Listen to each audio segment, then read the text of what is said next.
Good evening, my dear friends, masters, and gods. Mahavatar TV, along with Mahavatar Foundation, welcomes you all to the 21 days free holistic wellness program, batch 18, day 20.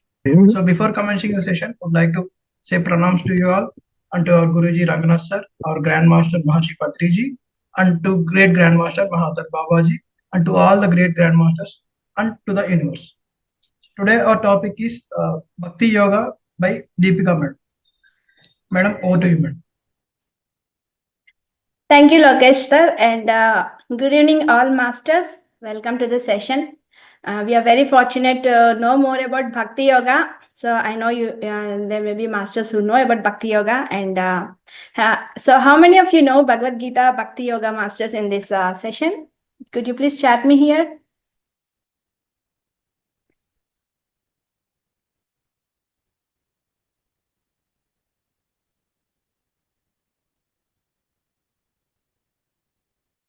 Oh, Vedavati Garu, and many masters know, I think, but you can express here, okay? So today we are learning about Bhakti Yoga. So one of the easiest way to know, like showing our love towards God, and we'll know more about that. And before that, pranamas to the universe, pranamas to all great grandmasters, and pranamas to Mahavatar Babaji, Patriji sir, and Agnihotra sir, and pranamas to you all. Welcome you all for the session. Now we'll start learning about Bhakti Yoga. So what is Bhakti? Bhakti means deeply connecting within yourself. So it is the way that you express your love through your own feelings and actions. So Lord Krishna says that when you're still within your soul, you can attain the liberation. So in Upanishads, Bhakti is described as a means to realize the ultimate reality of Brahma. Like through love and devotion, it is a means to attain spiritual growth, self-realization, and liberation. Sorry.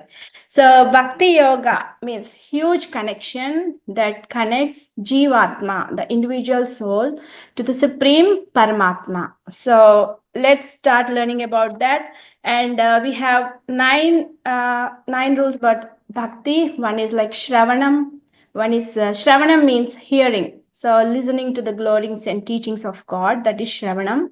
And Kirtanam means singing and chanting the names and glories of God.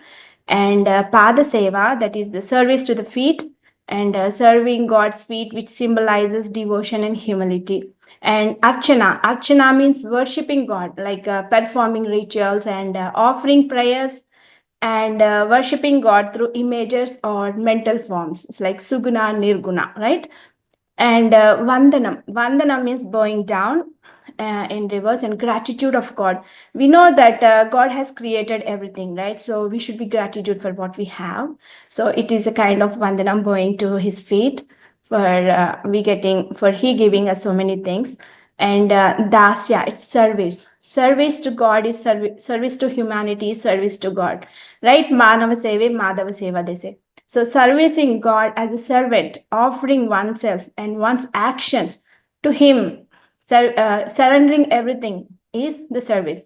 And friendship, relating to God as a friend, engaging in loving and intimate relationship, and seeing God in every being, whether it is animal, plant, or whatever it may be.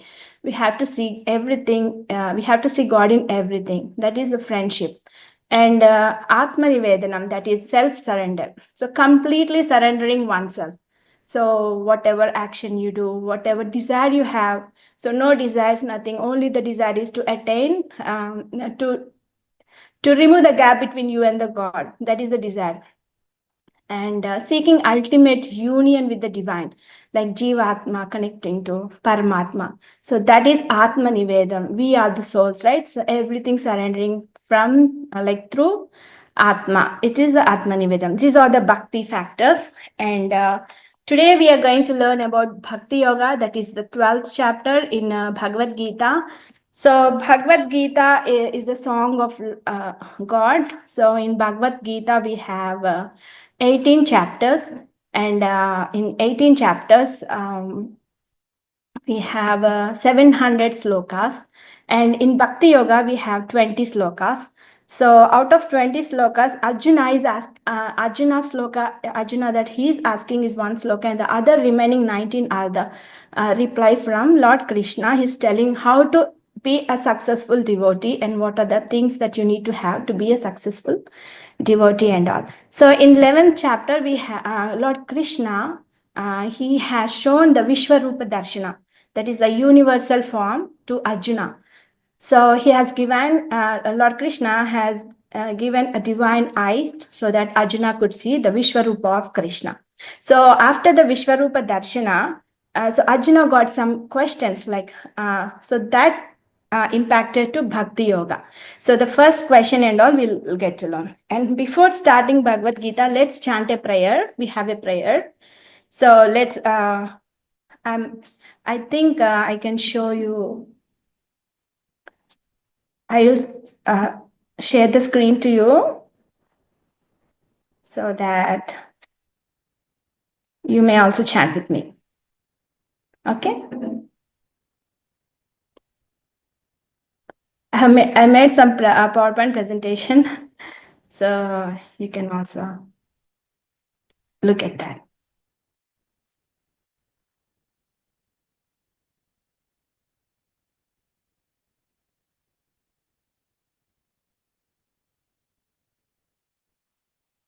Any questions you may ask at the end, okay? वसुदेवसुतं देवं कंसचाणूरमर्दनं देवकी परमानन्दं कृष्णं वन्दे जगद्गुरुं श्रीकृष्णं वन्दे जगद्गुरुम्. It's like I'm doing namaskara, vandana to Lord Krishna, son of Vasudeva, the great son of Vasudeva, who killed the great tormentors like Kamsa and Chanura. So this is the prayer meaning, and so Lord Krishna is our world teacher. So let's start.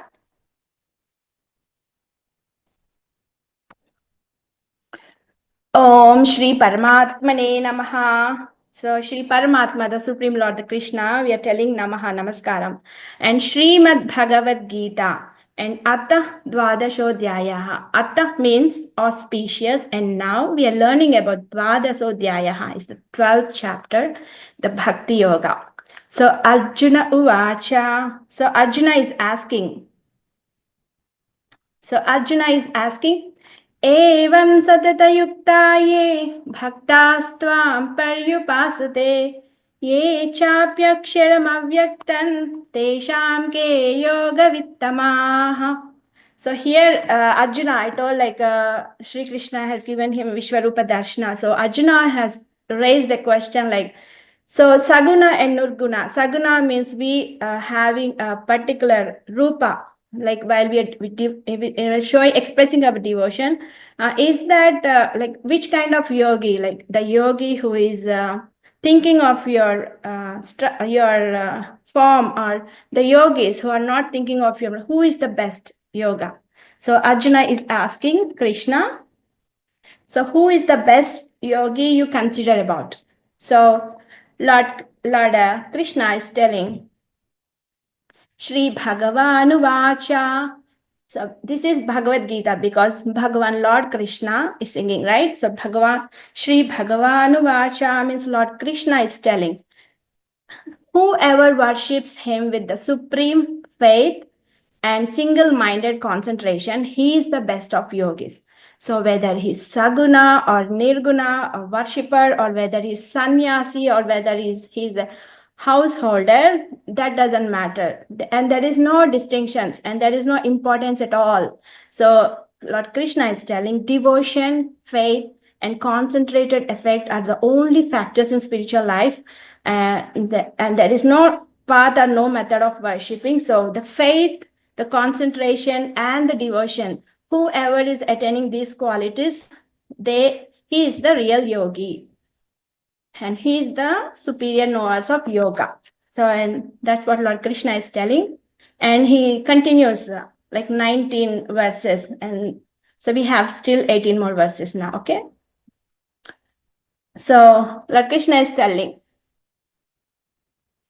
ये त्वक्षरमनिर्देश्यम् अव्यक्तं पर्युपासते सर्वत्र गमचिन्त्यां च कूटस्थमचलं ध्रुवम् सन्नियमेन्द्रियग्रामं सर्वत्र समबुद्धयः ते प्राप्नुवन्ति मामेव सर्वभूतहिते रताः. So Lord Krishna is combining the 3 and 4 verses here, telling those who have good control on all the senses, complete self-restraint, even equal-minded everywhere. So rejoicing the welfare of all beings, that oneness, showing oneness among all, and to meditate on the indefinable with utter sincerity. If a seeker is worshipping God having no purity of mind, self-restraint, equanimity.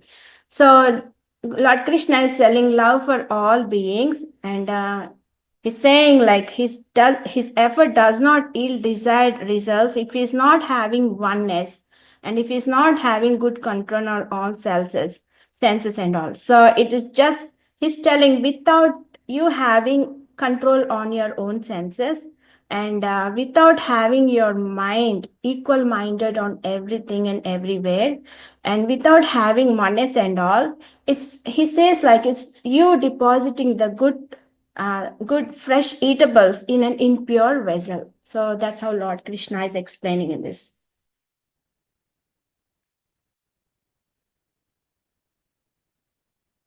So let's go to the next sloka. The 5th sloka. You're all good masters. Do you have any questions so far? Good. Raise your thumb.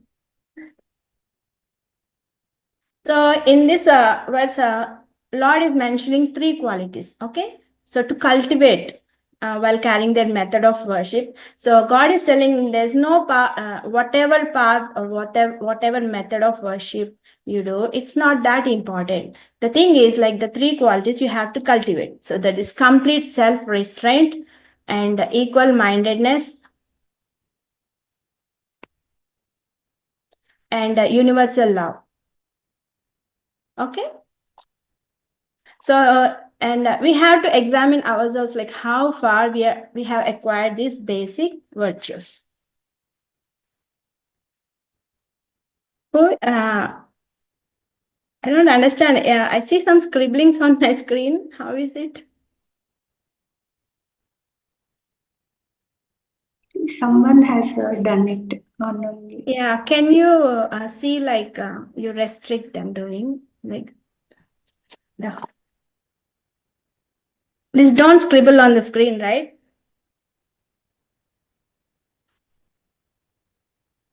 Okay, we'll go to the next slide. क्लेशोऽधिकतरस्तेषाम् अव्यक्तासक्तचेतसाम् अव्यक्ता हि गतिर्दुःखं देहवद्भिरवाप्यते. So here, क्लेशोऽधिकतरस्तेम् अव्यक्तासक्तचेतसाम् means here Lord Krishna is telling, let the seekers be not hurried to reach the unmanifest at the start. So let them worship Ishvara and try to get over the body attached egoism and obtain complete mastery of their sense through desireless performance of all good actions. And he's telling like through self-realization, you can attain union with Brahma easily. So if sadhana is not bearing fruits, some say like I'm meditating, but I'm not achieving anything. That means your minds are not purified. So Lord Krishna is telling, if you want your sadhana to bear the fruit, if you want to reach the ultimate spirituality, then your minds must be purified first. So he's telling, let seekers carry on the worship of Ishvara, Saguna, and then enter the path of meditation. First, you take a form and you pray for him, and you see all your qualities like God had mentioned the above slokas and all. So like complete self-restraint, and whatever we are doing, let's surrender to the God, the actions and all. No desire, nothing, no expectations, equal mindedness on all, universal love and all. So after attaining all these qualities, then you enter into the part of meditation. So on imperishable Brahma, that is the Nirguna, from Saguna to Nirguna. So that removes your suffering. That's what Lord Krishna is telling. And so the 6th and 7th sloka combined together now. Am I fast? You can catch, right? Okay. Thank you. So he is here telling, Ye tu sarvani karmani mai sanyasya matpara ananyenaiva yogena mandhyayanta upasate तेषामः समुदर्थ मृत्यु संसार सागरात् भवामि न चिरात् Partha मय्यावेशित चेतसाम्. So Arjuna, other names are Partha, Kunti Putra, Kaunteya. So Bhagavan will be telling so many names for him. And in this sloka, he's mentioning Partha, that is Arjuna. So the 6th and 7th slokas. So here Lord Krishna is telling, all actions done by the person should be surrendered to God.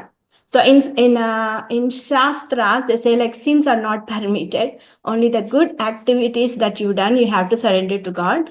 And so Ananya Yoga here, Ananya Yoga means single-mindedness and renunciation of all worldly actions and thoughts. So your thought should be good and your action should be good. That's what Lord Krishna is telling.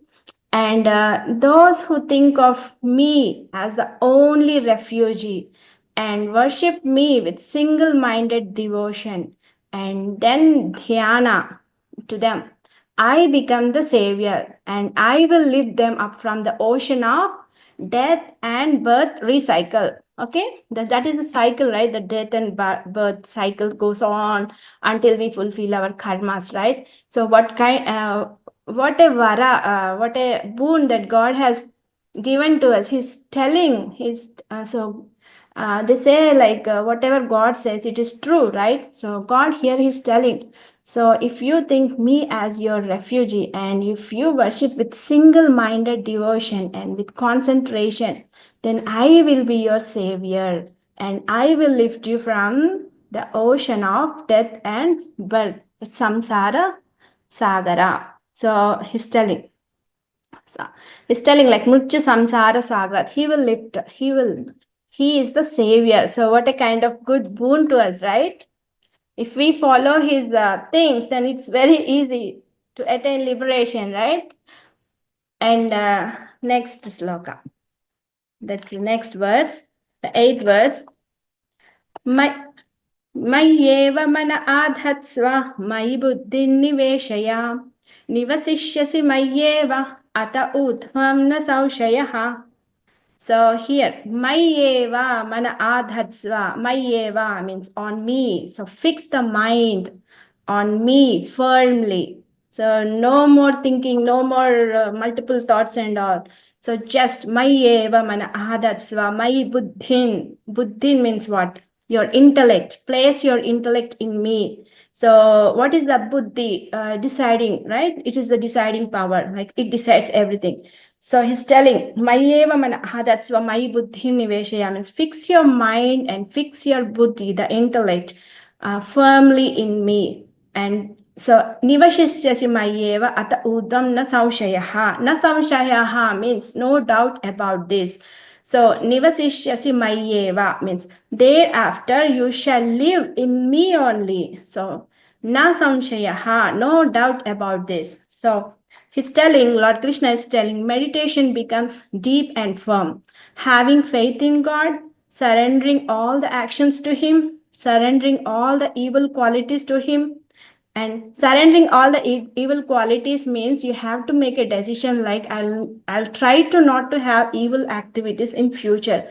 And whatever I have done, without my ignorance and all, I'm surrendering to you, Lord. It doesn't mean like if you go on, continue your evil actions, and if you go on surrendering, that doesn't have any meaning, right? So whatever you have done out of ignorance, now you have realized, you got self-realization. So whatever I have done in the past that is wrong, I have known now. Out of my ignorance, I have done in the past. So in the future, I'm not going to do that. I'm surrendering all the evil qualities and I'm attaining the good only in the future. That ignorance and past samskaras in moksha, if you surrender all those things, then God will take care of you. That's what Lord Krishna is telling.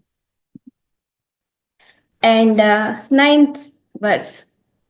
Atachittam samadhatun na shaknoshi mayi sthiram abhyasa yogena tato mamichhaptun dhananjaya.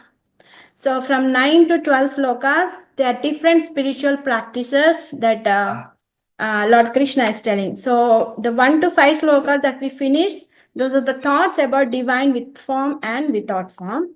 And from 6th to 8th slokas that we just learned, that is excellence of Bhakti Yoga. Okay. And now there are different spiritual practice from 9 to 12 that he's teaching now. Atachittam samadhatum na shaknoshi mayi sthiram. So he's telling, if you're not able to fix, he's giving many options to us.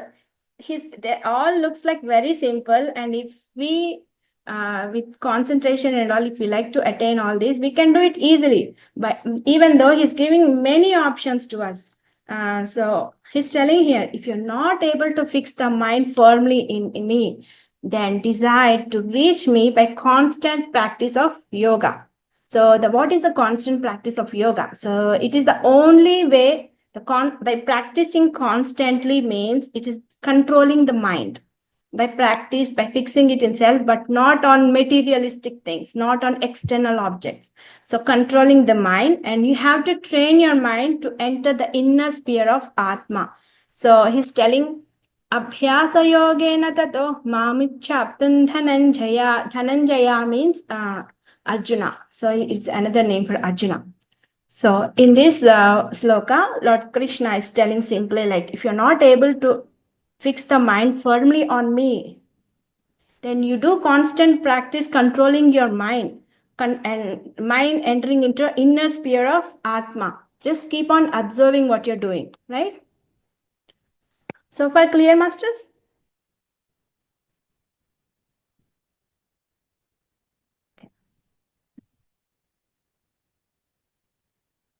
And now 10th verse. अभ्यासेऽप्यसमर्थोऽसि मत्कर्म परमो भव मथर्थमपि कर्माणि कुर्वन् सिद्धिमवाप्स्यसि.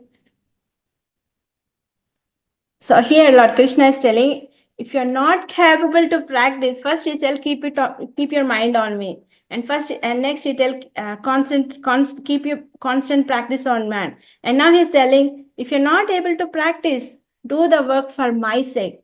Whatever you're doing, do for my sake.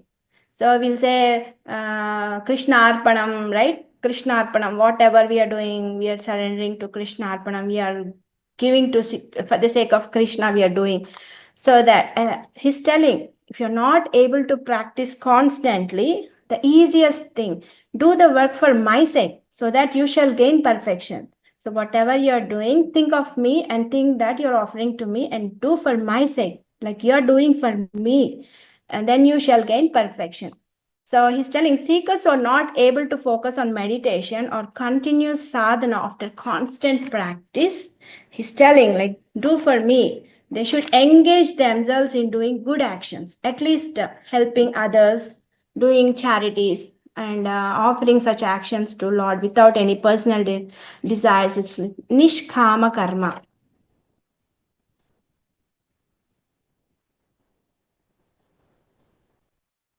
It's okay, right? I see some weird messages like signing out and all those things. Everything good, right? Yeah, You're madam. able to hear me? Yeah. Okay. So he's telling nishkama karma. If you're not able to concentrate, if you're not able to do meditation, do at least the good works outside, like helping others, and talking good, and whatever help that you can do it. At least start with mat karma paramo bhava, means there are like multiple activities that you can do, like sitting at one place and doing some japa, doing some prayer, and singing, worshipping, fasting, servicing, and keeping silence and all these are good actions, and you can do for sake of me, he's telling Krishna. So all these good activities can purify your mind, and purifying your mind, attaining moksha is easy.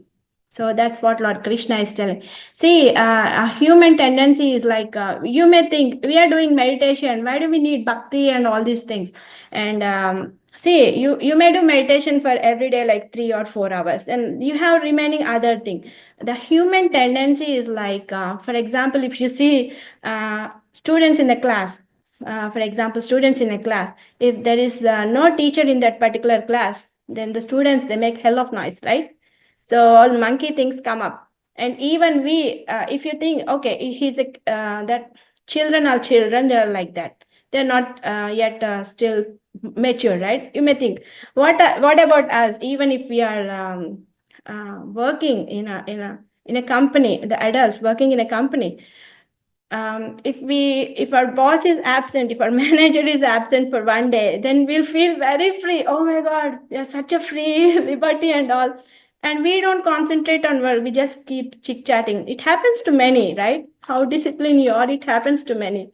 So human tendency is like, if we have somebody to keep watching us, then we will be very disciplined. So if we think like God is there watching us every time, and whenever you get some time, practicing silence, practicing worshipping, practicing fasting, to keep your mind focused, concentration, pleasant, peaceful, do some japa, do some mantra has got so many powers, the vibrations and all, they have got so many prayers. If you do prayer also makes us disciplined, like waking up early in the morning, getting shower, cleaning our body, and you know, lighting diyas and all, that purifies the air, the good smells, the agarbattis and all, good smells and all, those all indirectly or directly influences us, right? So having the quality of bhakti, it is also very good. Though we do meditation, this is also good, right? But that doesn't mean like only bhakti, doing all bad things, bhakti, doing all bad things, bhakti, no self-realization, nothing, no growth in spirituality, then that doesn't work, right? So everything we have to balance. And we'll go to next sloka. And 11th sloka. Next sloka, just can you just restart the PowerPoint now so that the scribbles and all will go up? Oh, you want me to start again? Okay. Yeah.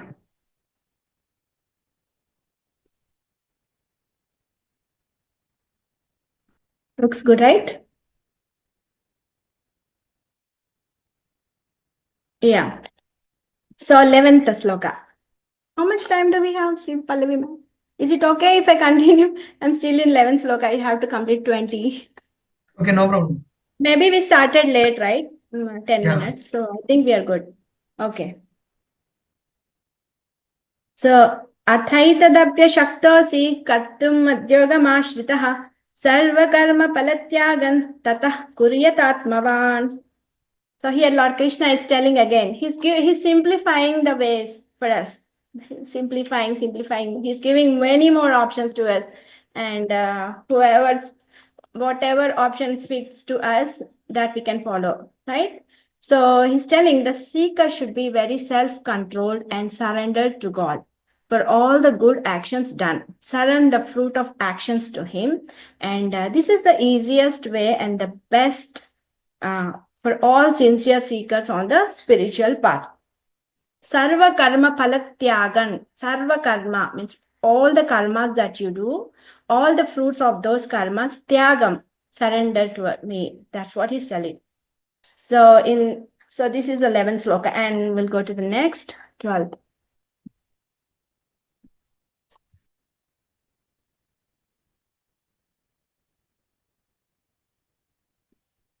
Isn't working one. Let me try again.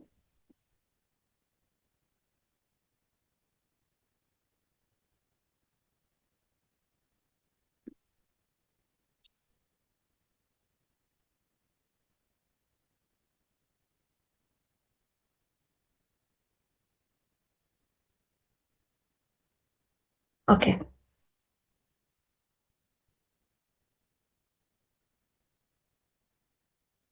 Okay. So now 13th and 14th sloka. So from 13 to 20, his Lord Krishna is telling about the qualities of bhakta. So what are the qualities?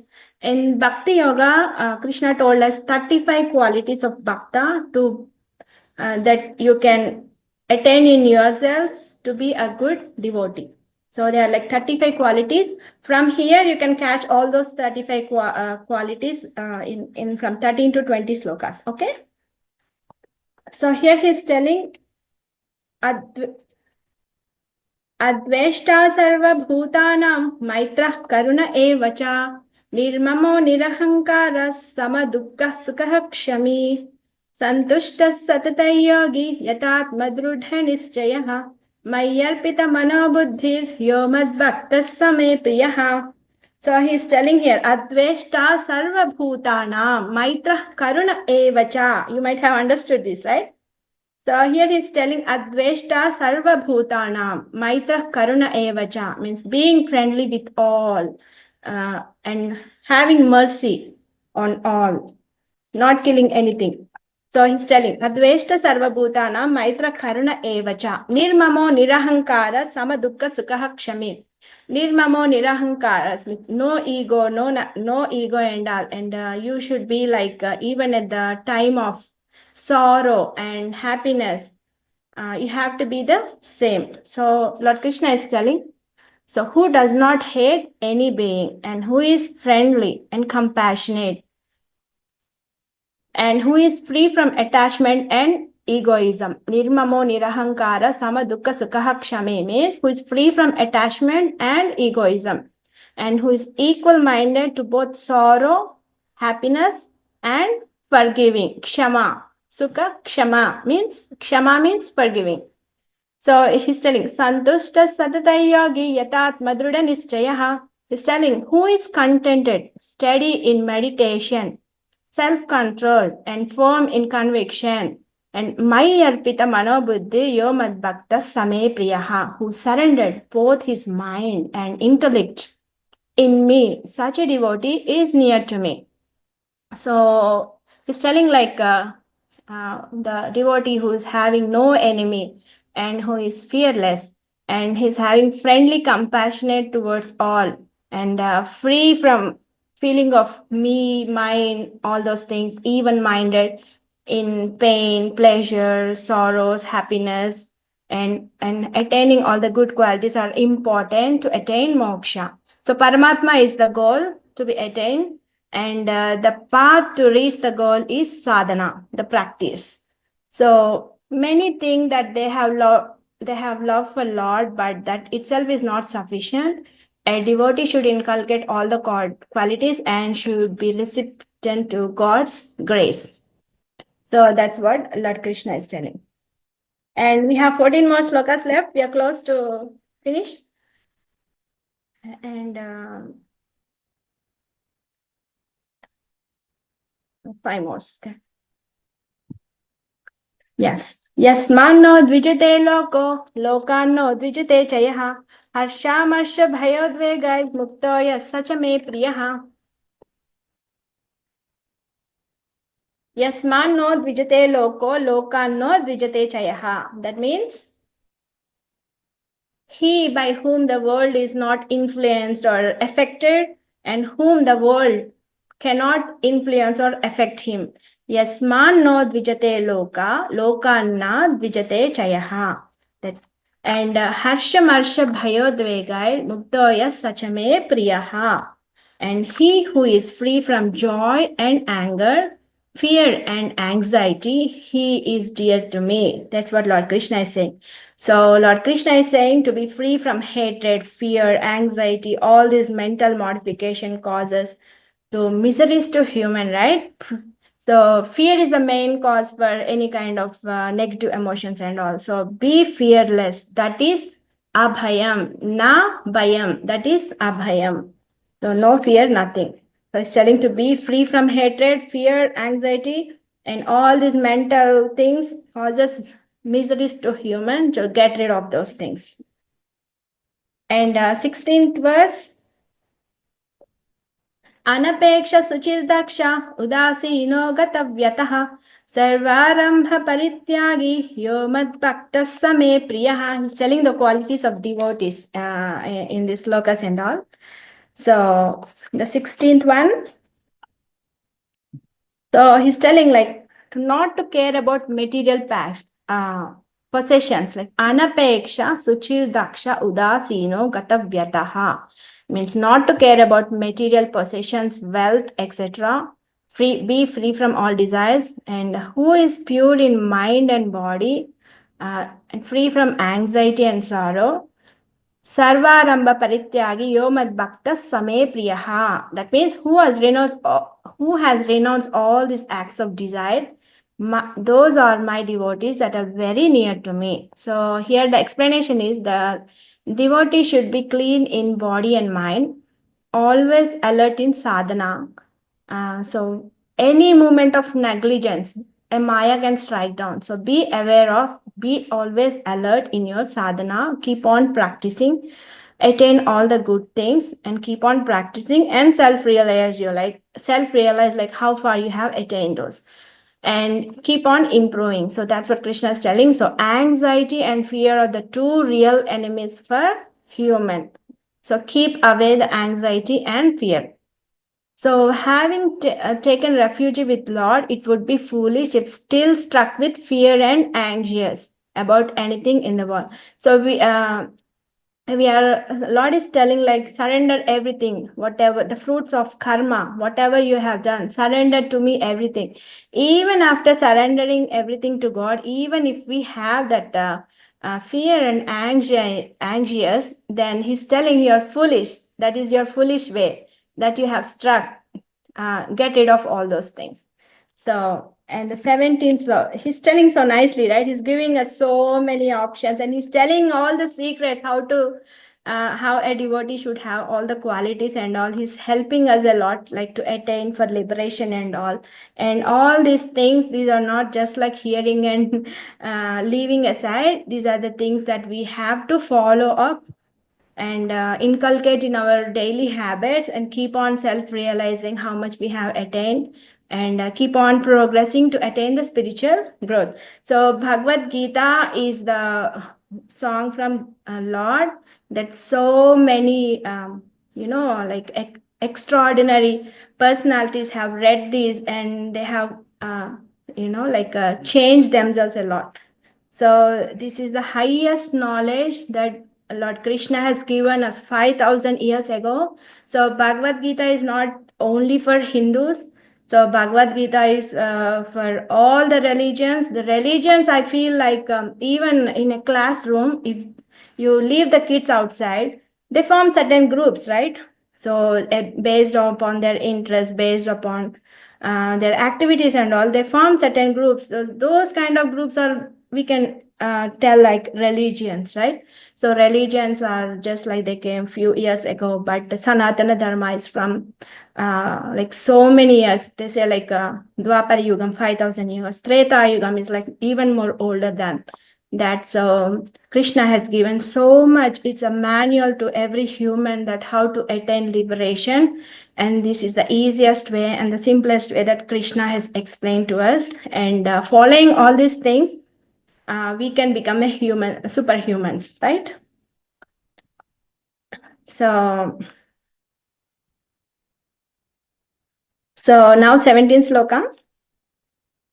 Yo na hrishyati na dveshti na shochati na kankshati shubha parityagi bhaktimanyasya me priyaha.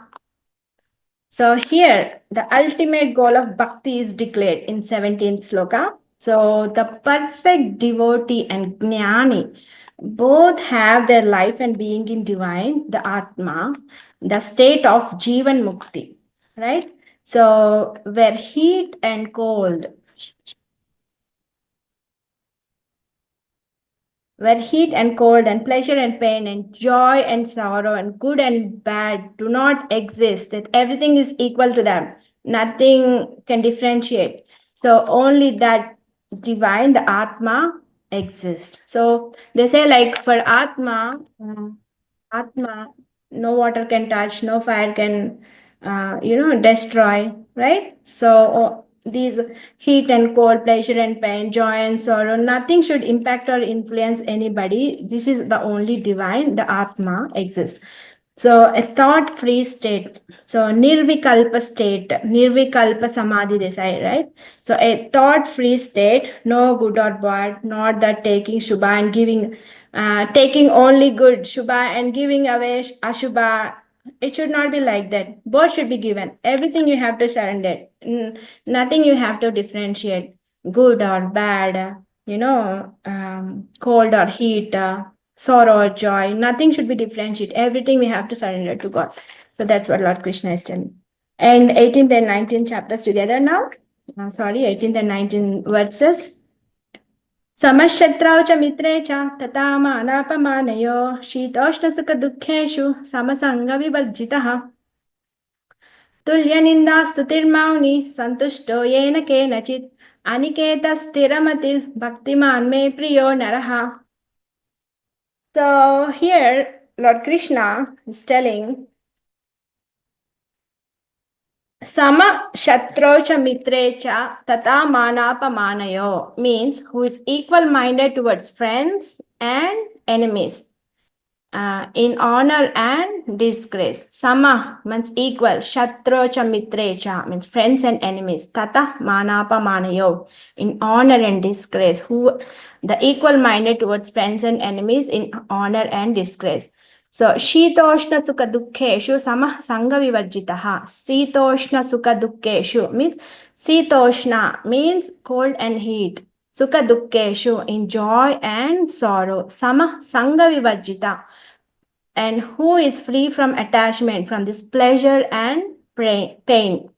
So, Tulya Ninda Stutir Mauni Santushto Ena Kenachit. Mauni means keeping silent, who is alike in even at the time of blame or praise, and who is satisfied with soever, whatever he gets, anything, and no desire on particular home.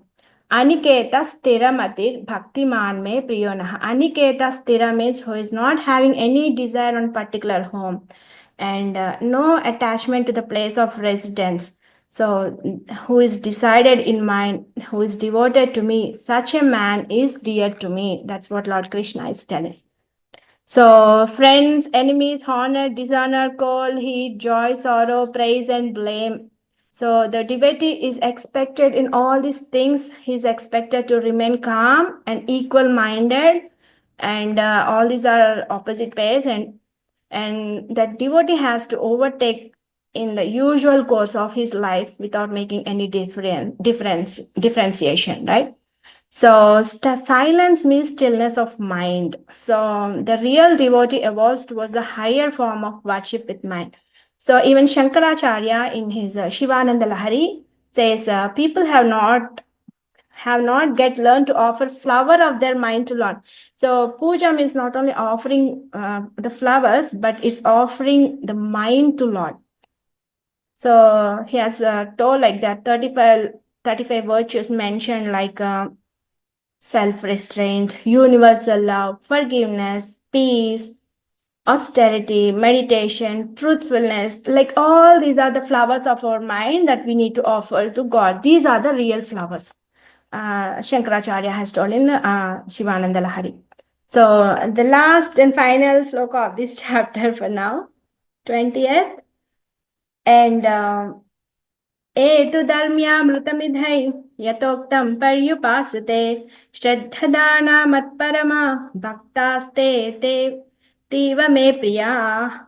So here Lord Krishna is telling, so etu dharmyamrutai idam yathoktam paryupasate means who indeed having faith on me as their goal follows exclusive devotion, the dharma, the wisdom.